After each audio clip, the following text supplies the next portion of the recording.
Praise the lord. రాజులకు రాజు, ప్రభువులకు ప్రభువు అయిన క్రీస్తు యేసు నామమునకు మహిమ కలుగునుగాక. మీకు కృపయు సమాధానమును కనికరము విస్తరించునుగాక. ఈ దినపు యేసయ్య జీవపు మాట. హెబ్రీయులకు రాసిన పత్రిక 12వ అధ్యాయం 29వ వాక్య భాగం.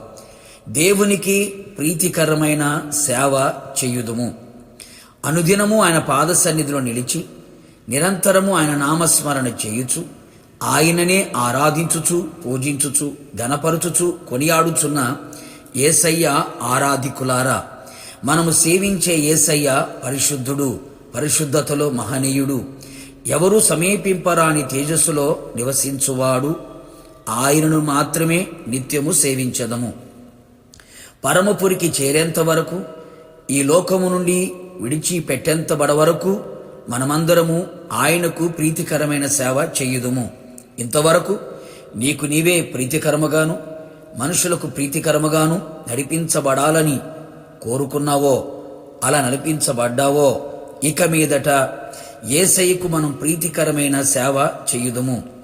ఆయన మన కొరకు ఈ లోకమునకు దిగివచ్చి ఉన్నాడు. మన కొరకు శిలువ శ్రమలను అనుభవించి ఉన్నాడు. మన కొరకు మరణాన్ని అనుభవించి ఉన్నాడు. మన కొరకు పునరుత్థానుడై మన కొరకు తిరిగి రానై ఉన్నాడు. గనుక మనము బ్రతికినంత కాలం యేసయ్య కొరకు ప్రీతికరమైన సేవ చేయుదము. అందుచేతనే మన దైనందిన జీవితంలో మన ప్రభునకు ప్రీతికరమైనది ఏదో దాన్ని పరీక్షించుచు వెలుగు సంబంధుల వలె నడుచుకొందము. అవును ప్రియులారా, అనుక్షణము, ప్రతి క్షణము, క్షణక్షణము, ప్రతిదినము, ప్రతి గడియ ఆయనకు ప్రీతికరమైనదేదో ప్రార్థనలోను వాక్య పఠనములోను ఆత్మచేత గ్రహించి పరీక్షించి తెలుసుకొని ఆయనకు మాత్రమే ప్రీతికరమైన సేవ చేయుదము.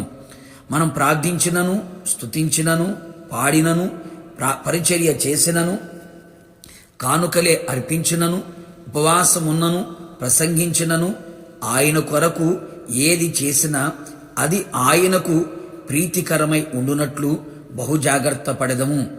కీర్తనలతోనూ నేను దేవుని నామమునకు స్తుతించెదను, కృతజ్ఞతాస్తుతులతో నేను ఆయన ఘనపరచెదను అని కీర్తనకారుడు రాసి ఉన్నాడు కదా. ఇది యెహోవాకు ప్రీతికరమైనది అని చెప్పి ఉన్నాడు. గనుక మనమందరము ఎల్లవేళలా సంతోషముగా పాడి ఆయన నామమును సన్నుతించెదము.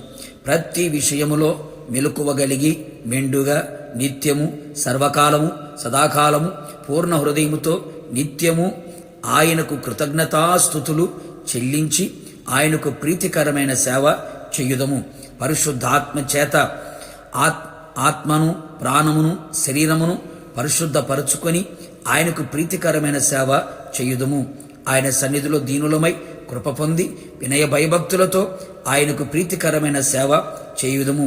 ఈ విధముగా మనం ప్రీతికరమైన సేవ ఆయన కొరకు మనం చేసిన ఎడల, ఆయన సన్నిధిలో మనం ప్రీతికరమైన సేవ చేయన దానిని బట్టి ఆయన మన శత్రువులను మనకు మిత్రులుగా చెయ్యును.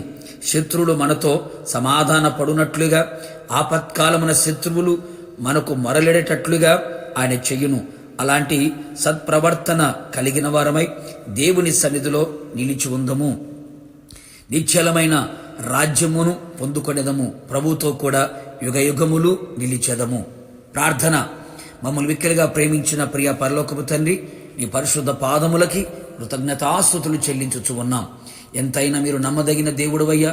మీ ప్రజలమైన మేము మీకు ప్రీతికరమైన సేవ చేయునట్లు కృతజ్ఞతాస్తుతులతో, కీర్తనలతో పరిశుద్ధ పరచబడిన వారమై మీ పాద సన్నిధిలో మీకు ప్రీతికరమైన సేవ చేయనట్లుగా మీరు కృపదయ చేయండి.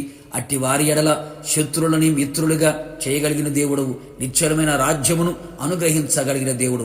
ఇట్టి దేవుని మేము పొందుకొని మీరు ఆకడ కొరకు సిద్ధపడినట్లుగా, మీకు ప్రీతికరముగా బ్రతుకున్నట్లుగా కృపదయ చేయమని మమ్మల్ని మేము మీకు అప్పగించుకుంటూ తగ్గించుకుంటూ యేసు నామములో అడిగి పొందుకొని ఉన్నాము తండ్రి. ఆమేన్. నిశ్చయముగా మీరును మీ కుటుంబ సభ్యులందరూ యేసయ్యకు ప్రీతికరమైన సేవ చేయుదురు గాక. God bless you.